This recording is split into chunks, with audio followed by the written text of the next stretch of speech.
All right, first of all, I'd like to greet everyone present in this room. My name is Trần Phương Uyên, and I'll be presenting about my project, Chef Cat. First of all, overview.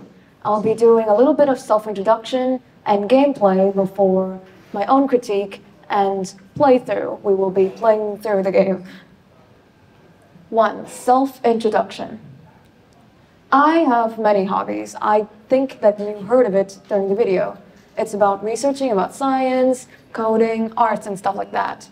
And while it sounds like a lot, I sound really smart, but that just means that I spend a lot of time on my computer, and it got so bad that during 5th grade summer, my dad had to sign me up to 2 coding classes. One is robotics and one is programming, just so that I have something to do. In those classes, I learned about stuff and got to make some projects like Monet's memory test and Bongo Cat. 2. Gameplay. My game title is Chef Cat. It's a game about the life of a poor cook trying to cook in a fit standard with the hopes of obtaining enough good stars or reviews. It's like a quizzing game. With each order that a customer puts out for you, then you will have to answer 5 questions. If you get more than 3 questions correctly, then your review stars or scores increase by 1. Otherwise, it will decrease or stay the same. By the time that your stars or reviews get over 30, then you will win the game. But if it gets under 5, then you lose. My question sources are divided into 4 categories: school textbooks, online quizzes, and some other online sources like documents and chat forums, as well as YouTube videos. Now, to talk about the process of making the game, I'd like to introduce about my first project, my original idea, Michelle Bear, Monster Bear. It's a game about a girl abusing drugs in order to escape from her hard daily life. But in doing so, her mental health worsens, and that's my connection with the stay healthy topic.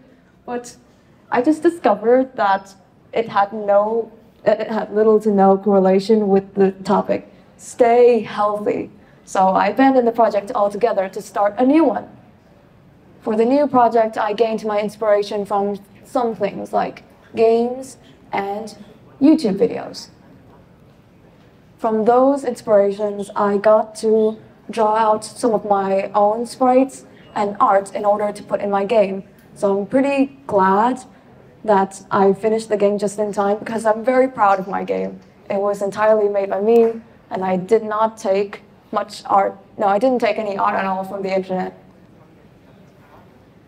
Another big source of motivation for me, this is kind of personal, is that before I was born, my eldest sister passed away because of bacterial infection from diseased foods. And I guess that's why I started to make the questions detailed and extremely accurate, even though that when I was making the game, I was undergoing a lot of exam pressure. Midterms and end terms, it was kind of a lot, and I have horrible time management. Third is critique.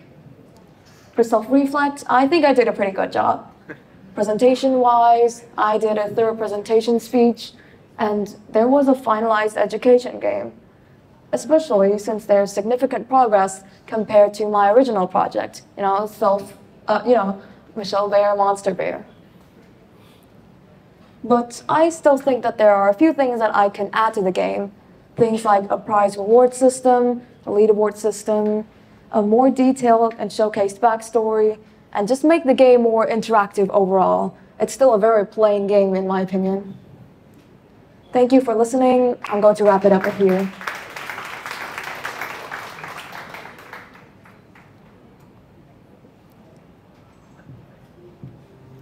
All right, this is the game. This is the menu screen, and you can press play. This is the part where it shows the backstory of the game. It's a very lazy part of the game. At the restaurant you work at, the owner has passed, leaving their legacy to their only employee, which is you. But as you're not trained thoroughly enough about cooking and managing the service, your restaurant name struggles to hold itself up. In the midst of such cold, desperate times, you could only wish for just enough star reviews.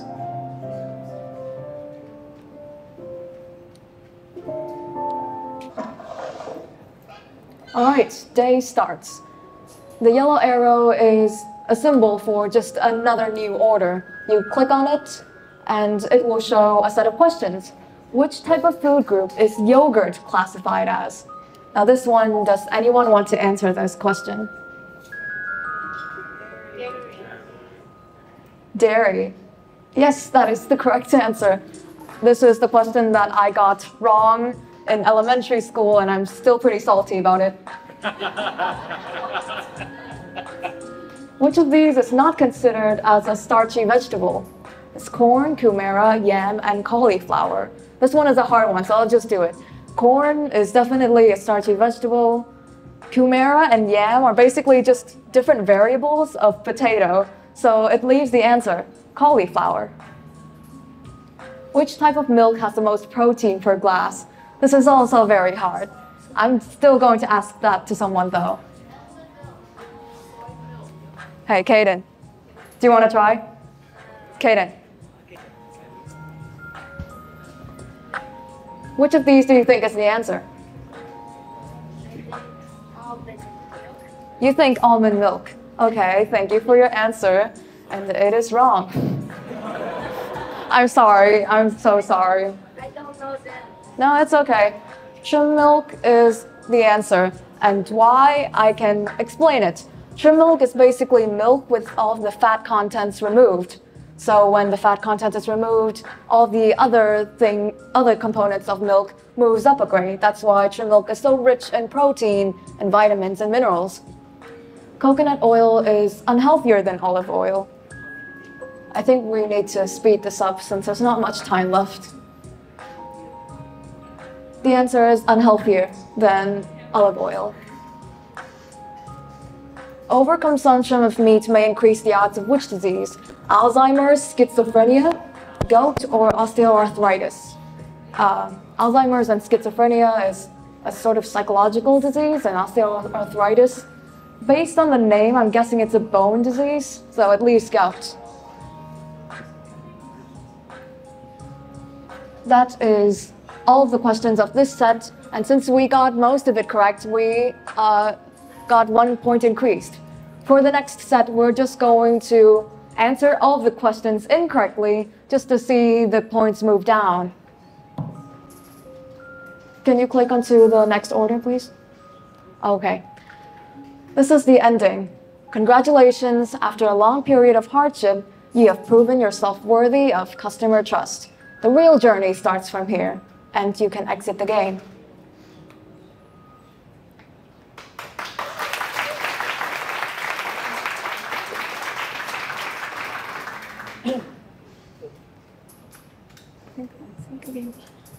Thank you. That was a very factually insightful presentation. I'm just curious about the game, right? Is it supposed to be more engagement, or is it kind of a quiz kind of gameplay? It's just a quiz kind of gameplay. That's all I have for now.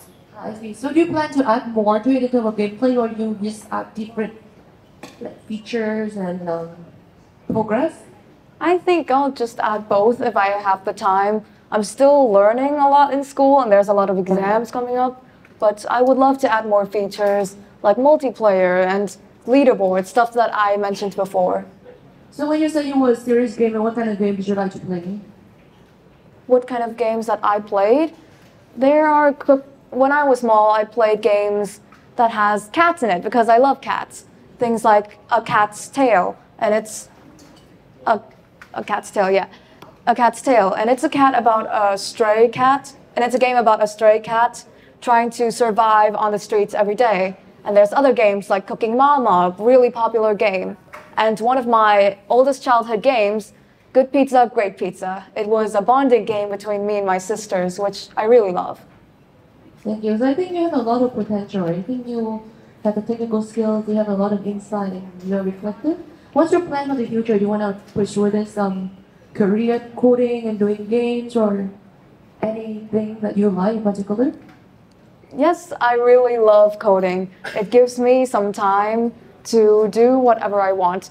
It's like I get to put some of my other passions into a game, like drawing and science facts. I love researching about all of it. So being able to pursue this career means that I get to pursue a lot of other of my passions in one, and I feel really glad for that.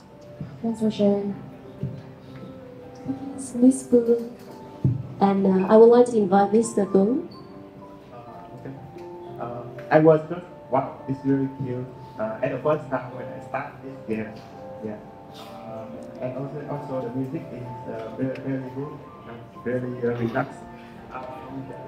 I have a question that when I press for example, the right arrow, but when the tab is seems that when it encounters an invisible obstacle, it can back move to the left.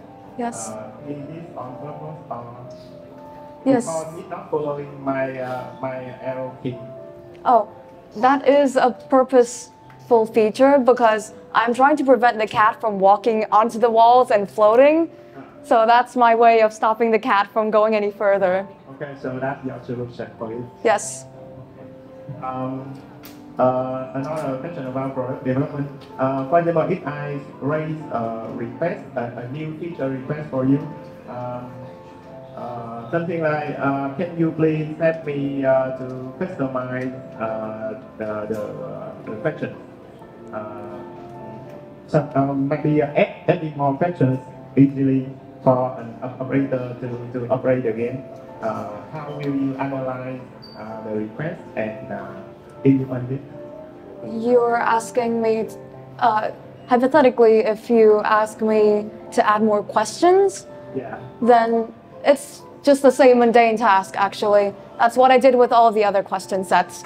I just duplicate what I had for my previous sets, and I just change the sprite just slightly bit in order to change the question. But that's basically a lot of really mundane, boring tasks. So it's very repetitive and not much to analyze, honestly. Okay. Great, thanks for that. And Mr. Tu, we have more than 1 minute left. Okay, my first question for you is which tool or framework or technology site you use to develop this game? To what? Can you repeat it? So which tool or framework or programming languages you use to develop this game?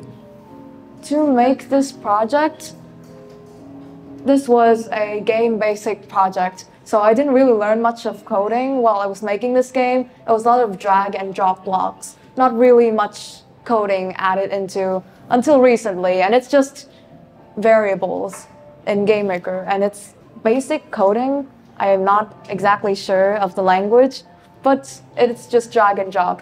Really easy. Okay, so this one you was making by GameMaker, right? Yes. So could you tell me about what did you learn from making this game in terms of learning coding or some kind of technical problem that you solve or some kind of bugs that you fix in the project? I think some of the things that I learned is that I should probably take it easy and not rush it, because at the first version of the game, I definitely rushed it and the game crashed and I lost all of my progress, basically. And another thing that I learned is that maybe I don't need to make things so hard, because at first, while I was problem solving all of the bugs in the game, I encountered some really easy bugs, but I overthought it and just made a really difficult solution for it. That's why the game crashed in the first place. So in the second version, I discovered a really easy way to solve the problem in the first place, and I think that's what I got out of making the game. Just think of it, just take it slow, and think of it with your time. Take your time. Okay, my last question. So you are really special in this contest. So if you had something to say at the contestant, what will you say? What will you share to them? I don't have much to say for them, but I still think that they all did a great job, and their project was way better than mine. It's not as basic as mine, honestly, but their projects were way more complicated, and it was fun to watch them present as well. I had a lot of fun while hanging out with them in this room here on both Sunday and today. Thank you very much. Thank you. Thank you for doing a great job.